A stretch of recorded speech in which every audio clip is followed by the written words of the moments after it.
Ramz has a massive hit song, Barking.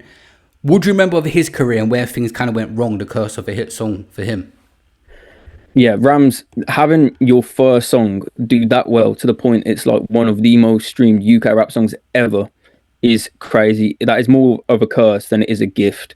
I think before after Central C Sprinter, I think Barking might be the second most streamed ever. It's like 500 million streams. There isn't many bigger than that. So when you've peaked that early on, realistically, the only place you can go is down. Like, Yeah. that is a very unnatural position. Usually for an artist, is you drop a song, you build a community, and you slowly, you get to your peak in a few years. Having your first song blow like that is mentally draining. Your life's going to change overnight, and the only way you can go is down. So I feel sorry for the guy because he was dropping music that was good vibes. It was with a good message. That's my family tree. Barking, all these songs. Yeah, and then he dropped an album as well, this blockbuster album, which wasn't good. And when your first album flops, it's never a good sign. So I feel bad for the guy because I think his music had a good message, and he's still dropping, but he just struggled to build an audience after having a hit song, which is sad, man.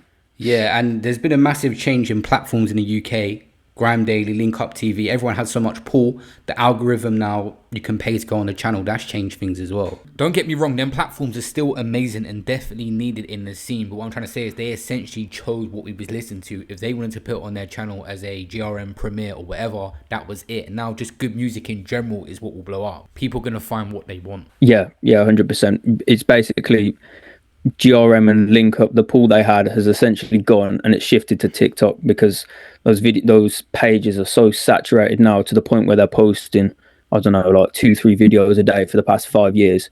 You're not standing out by posting on a page like that anymore. I like those pages. I appreciate what they've done for the scene, but if you're a small artist and you're spending £300 to get your video put on GRM or Link Up, that is a poor investment, bro. You can go spend £200-300 on thinking of a good marketing technique and doing that on TikTok, and that is your best way to blow now. I think a lot of the rappers will just put one song as part of a bigger rollout on there now, you might see. But someone like K Coke has built up his YouTube channel, so when he drops now, it's still the same sort of numbers.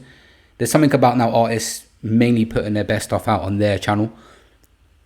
Yeah, I think having a personal brand around your music now is the way.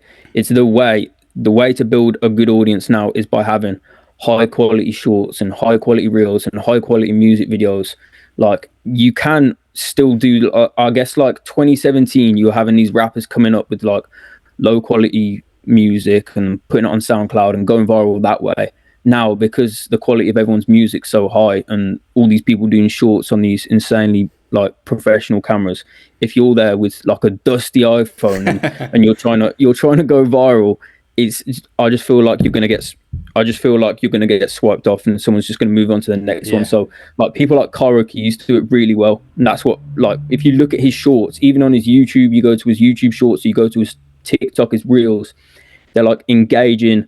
They're nice to look at, and yeah, the music is sort of TikTok musicy, but like I can't deny that I think the marketing's good. That's just because someone like Jim Legacy, right? Just recently, he got the biggest feature of his life, Dave. Like, he could have offered that to a GRM, but later down the line, they've got your audience too, so you're kind of relying on them. And they had so much pull back in the day to shoot the best videos and have that platform, but I think the stigma's massively changed. Got a guy who nobody knew, and then 6 months later, he's performing on Wireless main stage, and there's like 50,000 people singing your lyrics. Like, that's just going to change you. That's going to change anyone. Yeah. Well, a situation I forgot, I don't know if you remember this. Weren't there something like a Summertime Ball where he had like a bit of a situation with a performance? Do you remember that? Calling, I'm yawning, she's drawing. Let's go! I'm icy. I got a tick from my head to my feet, that's lively. And that's pricey. You see them guys over there? I got a Portuguese, not wifey. She said my tempers. I got 2 different walls like. You hit me up. But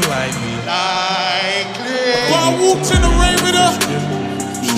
Ramz comes out. He's got like probably the biggest gig of his life on Wembley, in Wembley Stadium, I think it was. And his in-ear monitors or whatever weren't synced up to the speakers. So he's singing in time to what's coming in his ears. But the stuff that's coming in his ears is coming out like a second later than the speakers in the stadium. So, of course, this clip goes viral. and it's completely out of his hands. It's not even his fault, but I remember looking at 16 years old. I'm not thinking of the logistics of, someone's fucked up with the audio recording there. I'm thinking this guy can't perform live for shit, because no one thinks about like, the people backstage have messed that one up. I think they maybe would now, but at the time it was just sort of like went viral, went as a meme. And when you're already like going down a bit in your career, stuff like that is just not going to help. Capital Summertime Ball not going my way. I never prepped properly for that. I feel like that's all in my hands. It's unfortunate that I wasn't able to prep properly for it. I feel like I was so busy and, you know, not being able to get to something like sound check and stuff like that. It kind of fucked me up a little bit. But, you know, being out there, I don't even regret it. It's who I am. It's made me who I am today. It's made me realize, cool, how can I, you know, make myself better? I wouldn't have met certain people, but maybe that's because I was so young, you know, and I didn't know that you need certain people to tell you, you need these inners, you need this level has to be right, you know. It was a big learning curve. I mean, after that, I started doing a lot of things that I didn't think I would probably do, to be fair. I started doing singing lessons. I started learning how to even engineer a bit myself and, you know, just take things into my own hands, to be fair. It's made me stronger in a way. I'll be back there. One day I'll probably have my own show. It might take a while to think about this. If you had to manage them and rejuvenate their careers, what would you look for? Would you get them to do like old skits with their old videos to garner some initial attention? Is there any ideas you can think of to rejuvenate a career? Yeah, there is. The best way to do it would be someone like Ramz and EO. What they should realistically do is hop on a stream. They should hop on I've sent messages to Ramz, but you know, it's basically an airball. Hop on a stream, talk about stuff like the Summertime Ball, what went wrong, react to your old music, like show people your personality, show people you're still about, and then wait for the clips to go on the blog pages, so and so.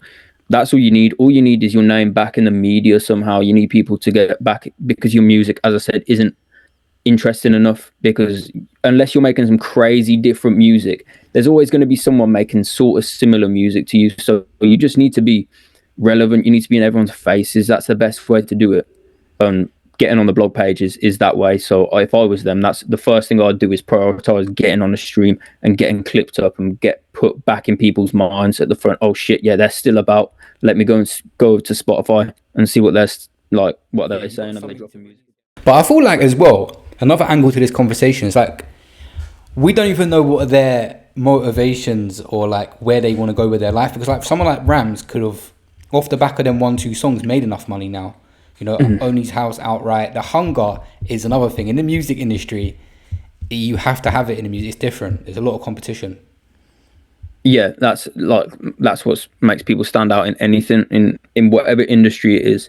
It doesn't matter if you make the best music. As I said, that's not enough. It's the people who want it more than you. If there's people who are more hungry than you, they will reach those goals. It's just a fact. So even like people in the music industry, the rappers who may not be making the best music, but they want it more than other people, they're the ones that are going to make it further.